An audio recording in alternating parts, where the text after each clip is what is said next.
Okay, today we're going to be going through decimal addition and subtraction questions.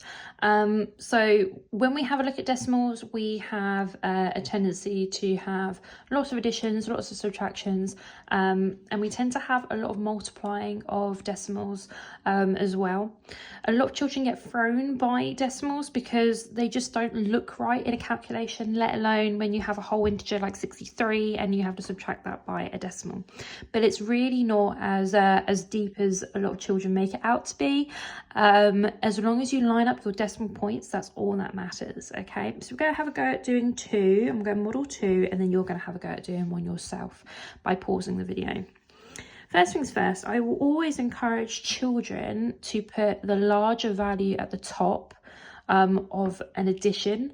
It doesn't really matter which way, if I'm honest with you, but if you always put the larger value at the top, then that helps you in good stead for when you do subtraction, where you must have the larger value on the top. So, you know, it's a bonus if you already start doing that.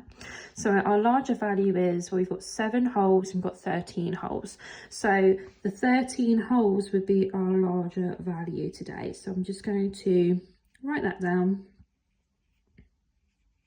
Straight away, I've put that in. The first thing I'm going to do is line up the next decimal point. That is our priority.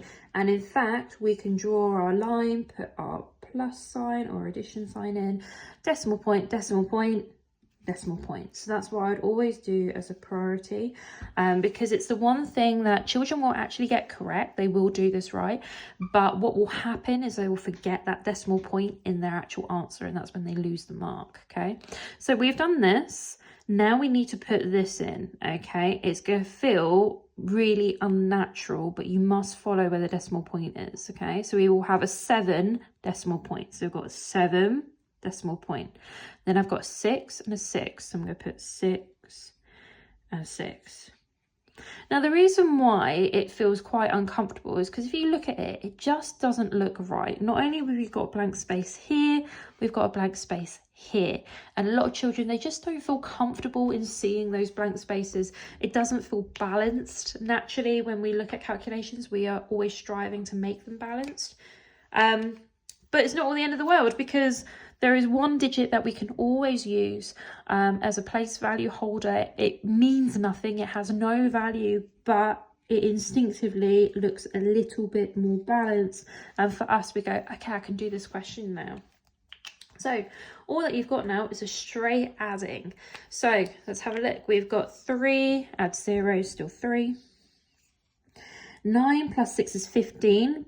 Big 5, diddy 1. It depends entirely where you want to put your 1. You could put your 1 up here, you could put your 1 above the line, you could put your 1 below the line. This year's cohort of students like to put their 1s below the line. So 9 plus 6 is 15. We can see that 1 and a 5. Let's move on. 4 plus 6 is 10. Plus that diddy 1 is 11. Okay, so we've got 1. And then we carry the next one into the next column. Remember, decimal place column can't hold any units, any digits in there of any value. So we've just got to treat it like it doesn't exist anymore. 3 plus 7 is 10 again, plus another 1 is 11, and our final carry 1 plus 0 plus that 1 gives us 2. So our answer for this question is 21.153. Now, you can't confuse this with a comma, because then it will look like 21,153. So make sure you stick to your guns with that decimal point. Let's have a look at the next question then. The next question is 63 take away 5.8. Now, this one's slightly trickier. Not only is it a subtraction, which sometimes makes children feel a bit more uncomfortable because we're used to doing our number bonds by adding. What's even worse is one of them is a decimal and the other one isn't a decimal. Okay. Now, you can make any number into a decimal in the same way that we can use placeholder values to balance things out. So 63 is exactly the same as doing 63.0. And you could do 0.0, 0.0, 0.0. You could take that all the way to infinity and it would mean the same thing. But today we only need 1 decimal point, because there's 1 decimal point in 5.8, and there's one, it's 1 number after the decimal point, I should say. So let's have a go at putting that in. So decimal point in for 63. We're going to put a decimal point in straight away. We're going to draw that line. And you guess what? Yep, you're right. We're going to put that decimal point in straight away there. That way, we know we're not going to forget it. This is where we get a little bit uncomfortable because we must put that 5.8 in. It's not 58. Okay, it's not 58 hundredths, it's 5.8. So there's a 5 on one side of the decimal point. There's an 8 on the other side of the decimal point. Now, most children will look at that and go, yeah, okay, that's a bit more doable now, but I don't like this this blank space. That's fine, you can put your placeholder in there. And then all we're going to do is we're going to do our typical subtraction. Okay, so our typical subtraction will say how many, if you have 0, take away 8 from that. So if you've got no fingers, good, now take away 8 fingers, they'll say, oh no, we can't do that. So there's going to have to be an exchange.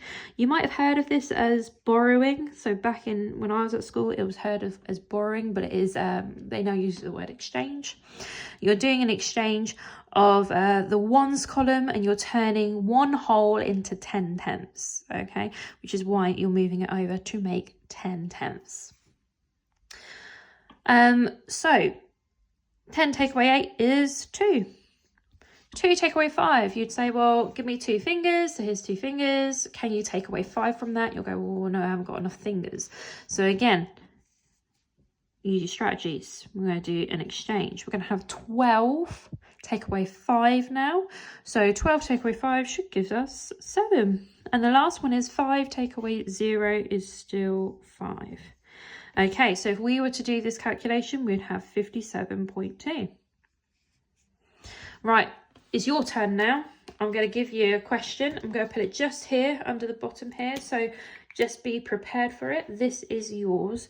I think it's a relatively nice question actually. 7.8 plus 6.953. Okay. 7.8 plus 6.953. Remember what I did here when I started balancing things out? And here as well, start balancing things out with some of those place value holders. This one was also a place value holder, if you remember, because that's how we turn it into a decimal. They're going to be your best friends today. So have a go at pausing, give it a go yourself, and let's see how well you get on.